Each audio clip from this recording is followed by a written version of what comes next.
I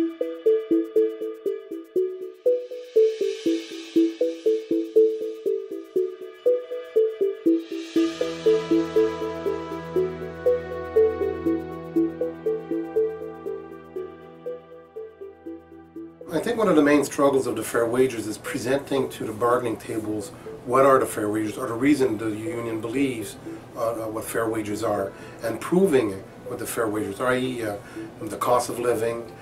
We all know that gas and food, mortgages, cars, all those prices go up, so we have to keep up with those wages also.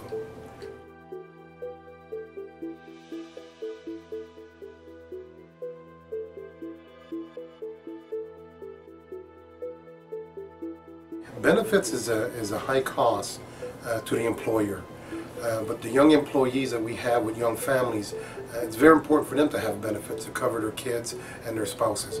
But also, it's also important for our senior drivers or older drivers who tend to get sick more often or get different illness. So benefits is a key issue to all our members. Basically, what recovery time is, when a driver gets into a terminal or gets into a layover, that he has time to get off the bus, do washroom breaks. If he's a smoker, just have 4 or 5 minutes himself. But the basic, I think, is just getting off the seat for 4 or 5 minutes to stretch his legs and all this there. Absenteeism is very high in the transit industry, and I think it leads a lot to because of the working condition. When you're sitting in a seat for 5 to 8 hours and you don't get a chance to get off, you get bad back, you get shoulder problems, neck problems. So yeah, the working conditions are important, and trying to fix a working condition is basically trying to adjust the running times of a route. If they give you from point A to point B 20 minutes to do that route, but in actuality you need 25 with a little bit of recovery time, that's where the union steps in and tries to get that fixed with them.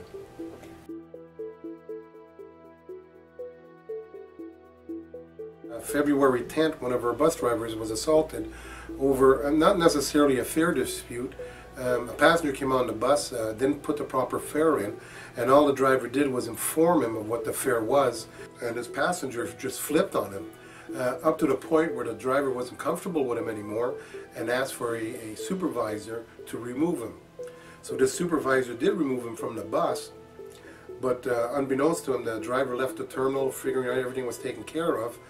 This passenger then jumped on a cab and met the bus driver further down the route almost 40 minutes later, where he just laid a beating to our bus driver. I know that bus drivers across Canada and even in the States on transit properties is higher than normal. Is it because of the society change? I don't know, but I know that the assaults are getting higher.